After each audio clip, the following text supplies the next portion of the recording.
Welcome to Measurably Better Learning, the podcast built for learning and development professionals. Whether you're an instructional designer, L&D professional, or corporate leader, get ready for insights and ideas that will transform your approach to learning, training, and development. So let's dive in. Welcome to this episode of the Measurably Better podcast. My guest, per usual, today is Miriam Taylor, my friend and my colleague for many, many years. And today we're going to talk about social learning platforms, which is an interesting concept.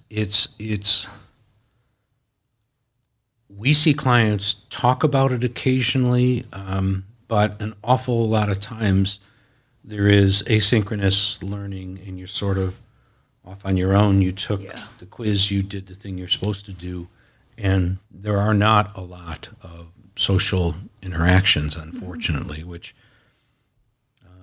adds, I think, to a sense of loneliness. Why? Yeah. Well, let's start with what. What is social learning? What do you mean by that? Yeah, so, I mean, right now it's a big buzzword, and for some good reasons, but I mean, if you think about it, social learning is as old as time. Sure. I mean, families, cultures teaching, their children, oral tradition, like that's all social. How do you do this? How do you grow the crop? How do you come alongside? It's just because you're standing next to the person. Exactly. That makes it social. Absolutely. Yep. And then, so that's not new at all, but I think what we've seen in recent years. So Anthony Bandura, kind of the father, Canadian-American psychologist, prior to, I don't want to say exactly, but maybe the 50s, a lot of learning is basically behavioral based, even in our schools, right? Like do this math problem, memorize it, copy it down, do these things in this order. So we're changing behavior. Which is, was our first understanding, but he kind of bridged that gap, and that's what he's known for, into how do we take what we know about how our brain works, cognitive learning now, and marry those together so we can have behavior change, but we can also learn new things, we can change attitudes based, all of that is cognitive, based on cognitive theory. So that is somewhat new, and I would just say that I think, when you throw in COVID, too, like there'd been a big push to e-learning, but boy, it really, we didn't have a choice. And I think people started to realize, humans are wired to have those connections with each other. That's because we've always done it. We've always done it, and maybe we took it for granted, and all of a sudden it was taken away for a year and a half or two. And so that's why I think we're seeing, again, this rise on emphasis on social learning, not so much that it's some earth-shakingly new strategy or anything. But so you've kind of answered the what, but also a bit of the why. And the why is really because this is how we've learned for a very long time, and it's a bit hardwired into us. Yeah. We have all sorts of new technology that can allow us to learn individually, right? E-learn, all sorts of cool stuff. AR, VR, we can learn quite apart from one another. How is the technology helping us to come back together in a social setting? Right. So you actually mentioned one of the methods, AR and VR, we can do it very individually, but also we can, I think of my children who are separated by thousands of miles and will play video games together at night. Right. So, and we have audio, we have video. So the tools, the technology has changed. Some of them are still the same, right? We have discussion forums, we have chat rooms, we have sort of like integrated video conferencing, peer-to-peer feedback. And that can sound like that's like my clunky LMS, circa 2000 kind of a thing. But we're not entirely wrong. The thing is that it's not always the technology that's clunky, it's our utilization of it, right? Yep. So, we've all been in classes where the faculty member asked a question, you're supposed to discuss it, but 6 people got there ahead of you. There's only one right answer. Everybody gave it, and now you're left to say, like, I agree. Yeah, and the smart kid got it. That's not a discussion. That's not social learning. Yeah. But I think now we're seeing also with AI and like you talked about, virtual reality, we're adding in this ability to see each other and to get real-time feedback either from each other socially or, I hesitate to say AI from like a social learning aspect, but it does give us the ability to give feedback and to share. It does. And individualized Yes. feedback, To which create is individual. pretty crazy. Yes, absolutely. All right. Well, in the second part of our podcast today, we're going to talk through some learning strategies, some very specific things for creating socially interactive learning experiences. So we'll be right back. Imagine a world where every training session, every learning module, and every translated document is aligned with your company's unique goals and global ambitions. Welcome to Ingenuity, where we don't just talk about elevating your corporate learning, we make it happen. At Ingenuity, we understand the heart of your business is its people. That's why we specialize in creating custom learning solutions and translation services that are not just effective, but are designed specifically for your business's global needs. Let us show you how learning cannot be just better, but measurably better, with solutions tailored just for you. Learn more in the description below. Welcome back. And Miriam, again, thank you for your time. Walk us through some strategies. So we want to be, this podcast is dedicated not just to admiring the problem, right? But we want to be able to actually solve some things. So what are some of the learning strategies for creating interactive learning experiences? Right. So when we talk about social learning, one of the first ones that pops up is this co-creation of content, which has been around for a very long time. But what always comes to my mind is it was years ago, I was working with an organization and they needed to change their values. So I get this email that literally copies entire company. We're working on changing our values. Here's what they are right now. Please reply all with your thoughts. Oh boy. I was like, I just wanted to cry. So I set up, So that didn't work. It did not work. Okay. It was social, maybe, but we set up a wiki. That was one of the first experiences to co-create content.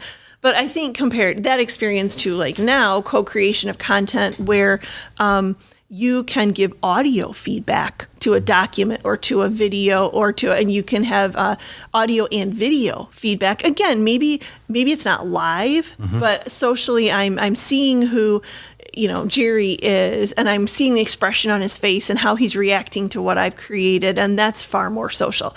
So I think the tools now give us the ability when we co-create content to do it in a much more social way. Even like small groups, right, contributing or working together on something as simple as a document or something as complex, as a massive video project. But we have the ability to, while we're remote, still socially interact. Okay. That's in the creation process. That's in the creation. But so here's another one. I know that discussion forums, and when I say discussion forums, I'm going to use that pretty loosely. They get a bad rap. I don't necessarily even mean in your company LMS. I mean, you might be using Slack. I mean, I should say this, we're not getting, this is not product placement. These are just tools I'm familiar with. And I think I'm not a fan. So Slack or Teams or Google Chat, those are ways to create discussions. And those are ways to create social learning. So they could be something as simple as creating culture within a company. We used to run a couple where people were sharing favorite books and movies, that kind of thing. But it can also be, I'm hosting a learning session, and everybody has to go to the LMS to take like a pre-learning. But then I'm going to have a discussion in the chat for a week. Or maybe we host a live session, or they have to take an e-learning module.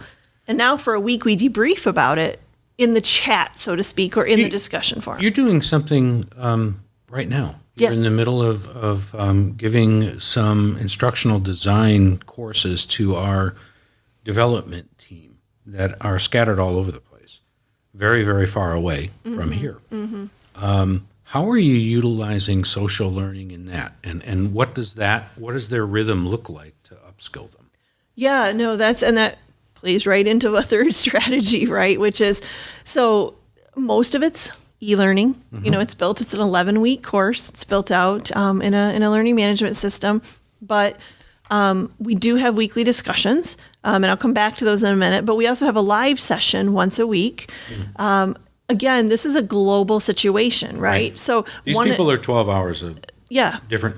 And a very different culture. And one of the things we realized right away is that we have to be careful to not be that we're the expert, we're teaching. So one of the things, and I mean, we've all experienced it, right? Like the talking head, and there's just nothing more miserable than that. Yeah. You can say it's social learning, but it's just not. Everybody's sitting and listening. So we do a lot of the same activities we do in an ILT session. We split people into groups. We let them go off screen. We ask them to talk about it and come back and report out, or we create breakout rooms. I remember the first time I was in a breakout room on like a 2-hour long thing, and wasn't that long ago, a few years ago, and I was like, this is really good. All of a sudden I'm with 6 people instead of 500. And I pop in and out. It also allows me to pivot. So in this live session, one of the first things we do is, how did last week go? What questions do you have? I can take a poll. It's anonymous. Nobody has to admit that last week was hard or they couldn't figure it out. But if I see the results and I realize this did not go great, I can pivot and complete, which is just good. Like, that's what you should be doing. But most of the time, I think when we use webinars or those you kind need of that tools, social interaction to do that. Yeah. And then I think the last thing we do with that is, it's instructional design training, but I think you could do this with anything, right? They're creating materials, right? It's project based. So basically, as they create something, then the next week they share it to the discussion forum. And this is a good use of a discussion forum. They give each other feedback and then they revise it. So it's a very kind of large formative assessment over 10 weeks to create these products and give feedback. But in the meantime, they're getting to know each other better. They're getting more comfortable giving feedback. It's just been a fantastic experience. And I would say we're using probably 90% fairly traditional social learning tools, but we're trying to implement them in a real effective way. And working in a very, very different culture 12 hours away. Absolutely. Pretty impressive. Yeah. Yeah. Cool. It's a very fun project. Good. All right. Well, anything else? No, I just think I would encourage our listeners to think about some of the tools they have and think, rather than using those tools in the traditional way, think about how you could use them to implement social learning, because there's a lot of very sort of standard things out there everyone has access to, but you can really use them effectively when you're a little creativity. Yeah, exactly. Good. Exactly. All right, Miriam, thank you very much. And to our listeners, thank you for your time today. We hope you have a good day. Thank you. Before we wrap up the show, if you're looking to dive deeper, we've got tons of free downloads, L&D resources, and details about upcoming webinars that you won't want to miss. They're found in the episode description. Plus, if you ever want to chat with either one of us, now's your chance. You can find links in the episode description to connect directly with Miriam or me. We're here to answer your questions and to discuss all things learning and development. And speaking of questions, we love hearing from you. Whether it's a question or a comment or a topic you're curious about, or if you just want to join the conversation, drop us a comment on your favorite social media channel. Your input shapes our shows. Don't forget to subscribe to our podcast on your favorite platform. It's the best way to ensure you never miss out on our latest episode. We're excited to continue to transform learning into a measurable success with you. Until next time.